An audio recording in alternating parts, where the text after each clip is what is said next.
Hi again, folks. How yous all doing? Well, yep, yet another Hornby A4. This is Quicksilver, looking very dashing in that livery, I have to say. This was sent to me by a chap called Robert. He told me that he bought this on eBay a couple of years ago, and it ran fine till one day it stopped dead. He said the motor seems to run fine when tested, but the assembled model is dead as a dodo. So let's turn on the power, see what happens. Yeah. No, absolutely nothing. Not a sausage. Methinks there's a bad connection between the pickups and the motor, but let's get this into the shed and we'll see if we can sort it out. Oh, for goodness sake.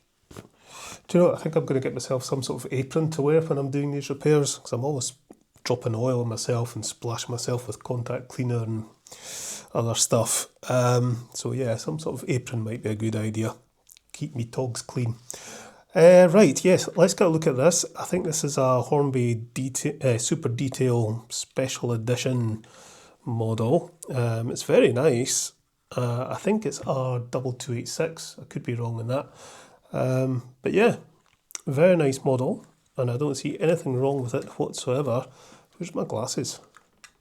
What have I done with them? Oh, there they are. Right, let's get a proper look at it. Do you remember the good old days when Hornby used to put the R numbers on the undersides of their locomotives? I wish they still did that. Right, yeah, there's a bit of static grass and fluffage to clean up. But that's all kind of normal. One of the sandpipes is a bit out of position. In fact, two of them are. Just checking the pickups. They all seem to be okay. We've got the floating wheels on the pony truck. The contacts on the drawbar are all mangled. This is locomotive driven. It's obviously picking up from the tender as well, so we don't really need that, but it's good to have it. If I can bend these back into shape without breaking them, that'll be fine. But if they do break, it's not the end of the world. This will still run fine without a connection to the tender. Yeah, but the fact that this isn't running, and Robert says the motor runs, but just not when it's assembled, that would suggest that power isn't getting from the wheels to the motor. So there's probably a disconnected wire, from the pickups, or it might have one of those pickup assemblies where the pickup's touching the chassis and it's conducting power through the chassis. That often doesn't work very well, so it could just be that. We shall see. But let's get this opened up. Put the tender aside just now. I'll unscrew that screw at the front.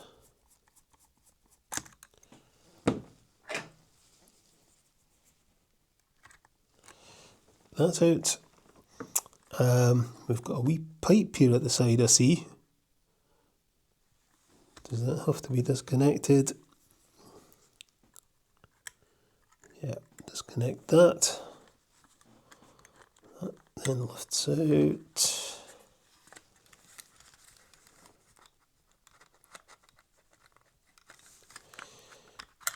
Like so. So no silly speedometer or anything like that, thank goodness. We'll get some power onto the motor direct. Let's see if this runs. Yes, it does. Or it did.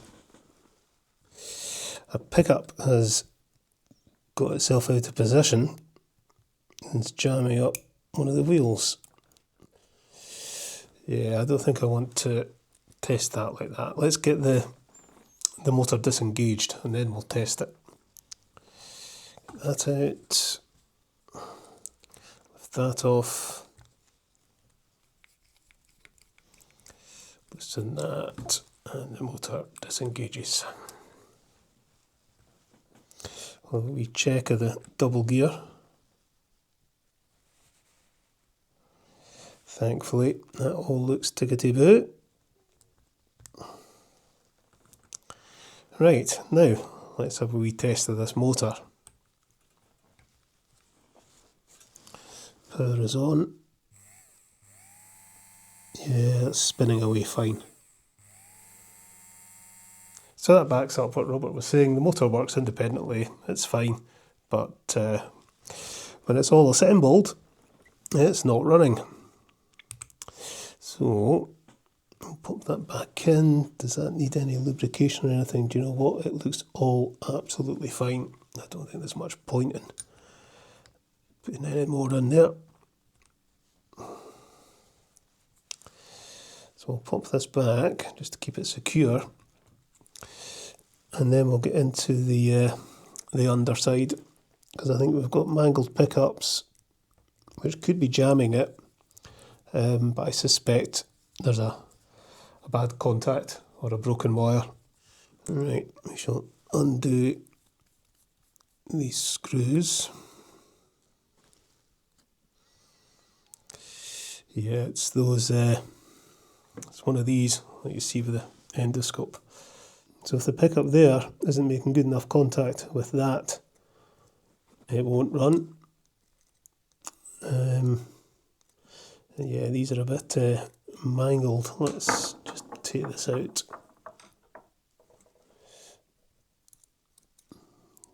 See, it's got itself a bit bent and there's a bit of fluffage.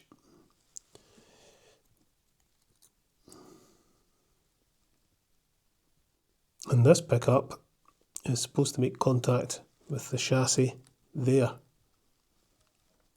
And again, that can fail, and you can see it's quite oily as well. So we'll clean these up.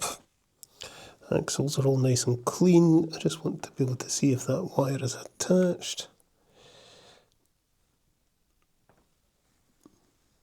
Yes, it is. What I've done in the past with these is just put a wee blob of solder on the top. So when the keeper plate's in place, it just forces it down and maintains the contact. So I think we'll do the same. Just take that out just now. I'm not going to add the solder in situ. So we'll put a blob of solder on there. Get the oil off that.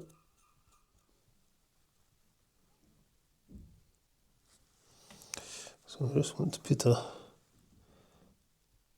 just a smear of solder on there. Doesn't have to be much.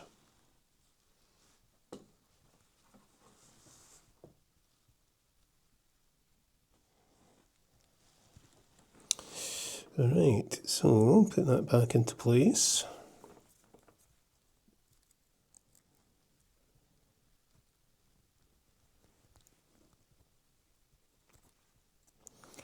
Right, that looks fine. Pop this back on. I'm not adding any oil or anything to the axles, they're all absolutely fine.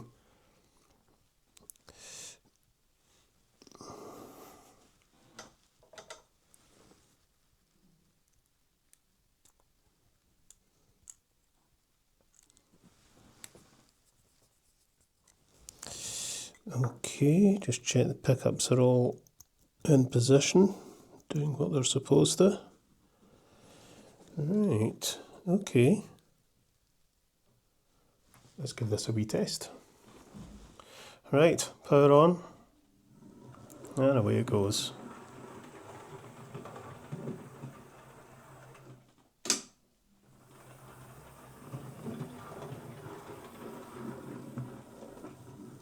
So yeah, it's exactly what I thought it was, just a bad contact between the pickups and the chassis and the wire to the motor. You know, it relies on just a pressure contact, and if the pickups get mangled, if they've been removed and if they're not put back properly, or some oil gets in there to, cause a bad connection, then that's exactly what happens. The locomotive just doesn't run because the motor's not getting any power through the wheels. And the way I deal with that, as you saw there, I've done it a few times now, is just put a little blob of solder onto the pickup and applies a bit more pressure to that point of contact when you put the keeper plate on. So there really isn't much more to do to this, to be honest. What stays the tender in? Yeah, there's a wee bit of static grass, so we'll get the dusty brush onto that. do we need to oil anything? Because it's pretty clean and it's pretty well oiled. The wheels aren't too dirty. We'll maybe give them a wee clean. Let's just get some of that static grass away.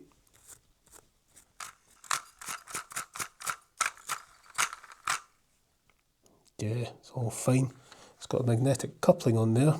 It's an end pocket though, I can take that off to hook this up to some coaches when we get it on the layout. Oh, I nearly forgot the drawbar.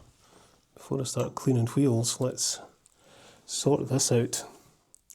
It's in a wee bit of a state. Yeah, sorting these can be a bit of a fiddle. And they've got themselves kind of squashed together, and if anything, they need to be splayed apart, not squashed together. So I'll try and bend them, but they do snap quite easily if they've been badly mangled. If these did break, or if they do break, it's not the end of the world. This locomotive will run absolutely fine without a connection to the tender. It's plenty pickup. But the more pickup, the better, generally speaking. That one, there we go. We'll just give this a quick wee test with the tender attached.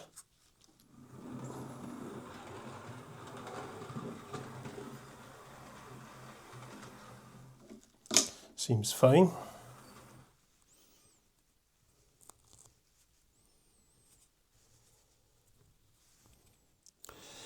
Right, let's give the wheels a wee clean then.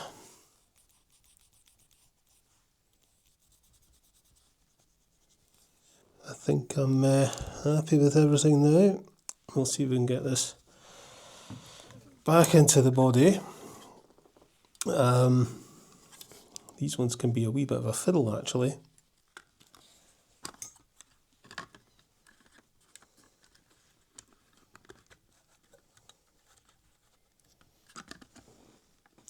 I think that's it. Get that screw in.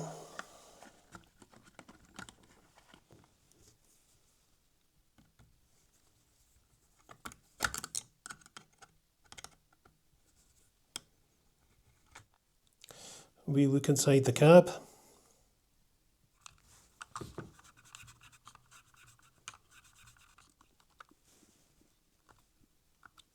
Okay, I think we're done. Give this a final wee test.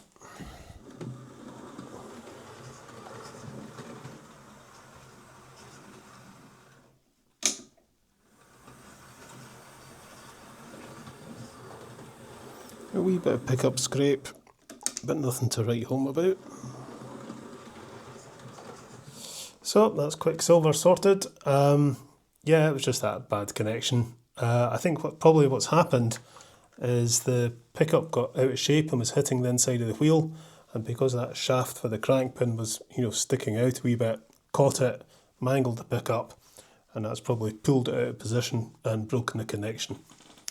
So sorting the crankshaft, not the crankshaft, but the wee threaded rod bit that goes through the wheel, can't remember what the proper name for it, making sure that was back in position, straightening out the pickups, making sure there's good contact between the pickups and the chassis and the wire to the motor, and job done. Okay then, let's pull it out of the shed. And we're back in the room with a wee problem. Yeah, this went about halfway around the layout and then just suddenly stopped dead, and the wheels were all locked up. So I took the body off again, had a look, and what was happening was that the motor was sliding back a little bit, and then it was lifting up at the front, because if it comes back, it isn't secure at the front anymore. So it was lifting up and jamming up the gear. So I thought, well, there's no black tack underneath the motor, and sometimes there is. So I tried fitting some, putting some black tack in underneath the motor to try and secure it, and it seemed to work for a bit, but it happened again. And really all that's been happening is, the motor was just slipping back. So I thought, well, I think I'll put a little piece of plastic in between the motor and the rear bracket just to tighten that up a bit. I'll just let you see what I've done with the endoscope. So I've just used a little bit of clear plastic just to shim that rear bracket and just make a tighter fit. So the motor can't move backwards anymore now. That's the idea anyway. And I've run it back and forward on the test track and it seemed to be okay. And I took it through to the layout and it seemed to run okay. So I think we're there. We'll put the body back on and then we'll pull it out of the shed again.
There we are then, that's Robert's Quicksilver running again.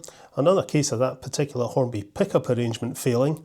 The pickups are too exposed to the wheels and can too easily get caught in spokes, and in this case it was the wee threaded rod that the centre crank pin screws into had been pushed inwards and got snagged by the pickup, which didn't do the pickup any favours, and it lost the connection to the motor.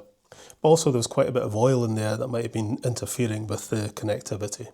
There was that last minute snag with the motor moving and disengaging with the gears, but a wee plastic shim sorted that. And also there was another wee issue I sorted off camera. One of the cab doors was hitting the tender going around the curves, causing a bit of hesitation. I removed the door and glued it back on about 0.5 mm higher, and that sorted that out. Nice model otherwise. I shall get it packed up, ready to go back to Robert. Catch yous later, folks.